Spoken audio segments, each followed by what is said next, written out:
از زمان کودکی به طرف به اندازه به موسیقی و خواندن علاقه داشتم و زیادتر آنها رو میشنیدم و همیشه زمزمه میکردم.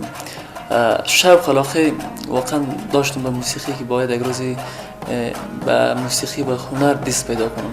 از گذشتای خوب باید برد بگیری تا کی رقمی پار قرار شدیم تا کی رقمی پار قرار شدیم بیرار و بیز خواب دار شدیم تا کی دیوان و عشق خودم بوده، عشق درونی که به هنر و موسیقی علاقه من شدم.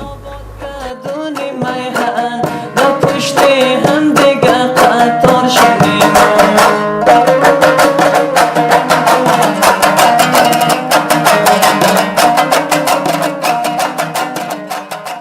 حدودا 12 ساله 10 ساله بودم که زیادتر میخواندم و در او وقت زمینه از این نبود که حتی با ساده‌ترین آلات موسیقی ما دسترسی داشته باشم و فقط میشنیدم با آهنگا و زمزمه می‌کردم. همه پرورده این خاک و آبیم نفاق رایش تپک بیرار شدیم همه پرورده این خاک و آبیم نفاق رایش تپک بیرار شدیم. زیادتر آهنگای ساده و سرخوش و هم از ظاهر و صوت ناشناس خوش داشتم و بعد از یک مدتی بالاخره کم کم زمینه مساعد شد که داخل یک دمبری رو پیدا کنم و بتونم با وجود از اینکه یک تنها صدا وجود داشت و یک زیر صدایی رو پیدا کنم که امرایش بینوازم.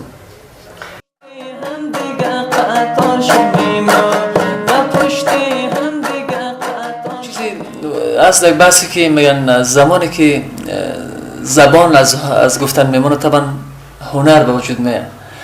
خب بعضی گفتنی هایی که نمیشه با زبان گفتاری و یا با زبانی که آدم به شکل مستقیم با کسی بگه یا برای یک جمعی او را در خط اظهار کنه طبعا موضوع هنر پیش میاد که با زبان هنر یک سری گپایی که در وجود آدم وجود داره یا یک سری درد رنجی یا احساسی یا احساس خوشی باشه یا احساس غم هر چیزی که میتونه در هنر جا داشته باشه.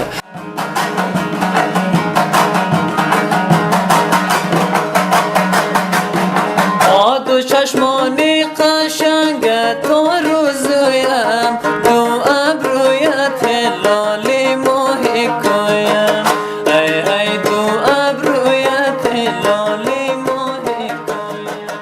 شاید آدم یک چند کلمه را تیتر پراکنده کرده هم جمع کنه با عنوان یک شعر و دورم خودم چند پارچه شعری که خودم سرودیم شاید از سرودهای خودم باشه و بعضا سراغ بعضی از شاعرها و دوستایی که میشناسم دنبالش میکنم و حتی مجبورش میسازم که حداقل یک شعری را بتونیم از برای خود پیدا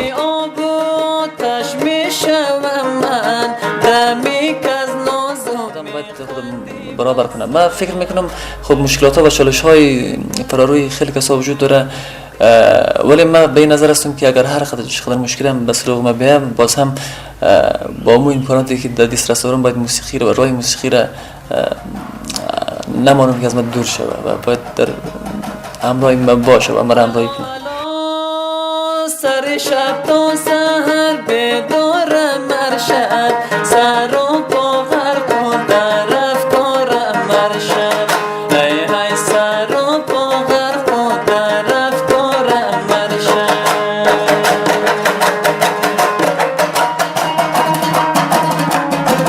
های بیرار و بگنو از یک تول تباری موگیلار های خبیر از یک موگیل و تباری یک چیز است که طبعا میشه بگه یک چیزی که خیلی قانونمند نیست برای از قانون موسیقی در دمبره تطبیق نمیشه چون دمبره هنوز پرده‌بندی میشه و نوت‌های دمبره هنوز مشخص نیست. من فکر می‌کنم دمبره زیادتر با تمرین و کوشش زیاد میشه که نخواد استوری دمبره پیدا کنم و زیادتر دمبره مهارتی کار میشه ولی در این اواخر شاید یک دو آدم کوشش کنه که دمبره فقط در قانون موسیقی نزدیک بسازه و یک رقم پرده‌بندی کنه و موسیقی دمبرن در مجموع تابع قانون موسیقی باشه ولی تا همین مقطع کارزن من فکر می‌کنم کاملا به شکل غیر قانونی و به شکل حرفه‌ای و مهارتی کار شده زیادتر و نوت‌ها را به شکل مهارت پیدا کنه.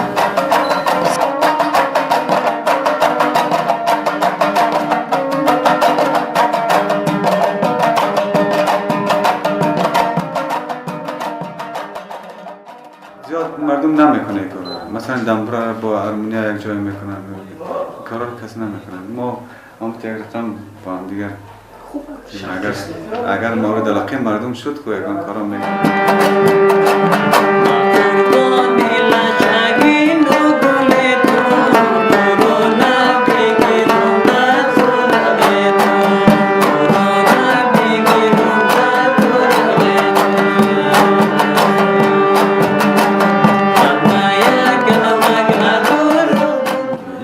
یک چیزی است که فقط در اجرای تمرینش خوش خودت میاد دیگه. هر کس خوشش نمیاد، ولو که خانواده باشه یا هر کسی باشه دیگه.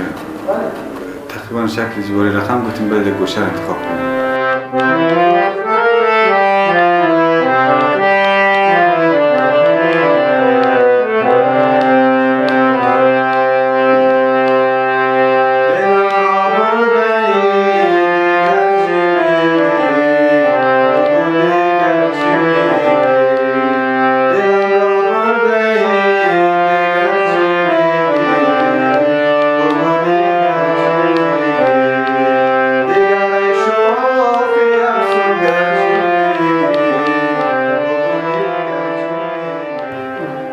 سن 5 سالگی دنبره را یاد گرفتم. 12 منطقه از ما منطقه کوهستان هستن. همون طرح شوق یاد گرفتم. کسای دیگه بود که دنبره میزد مثل علی دریا.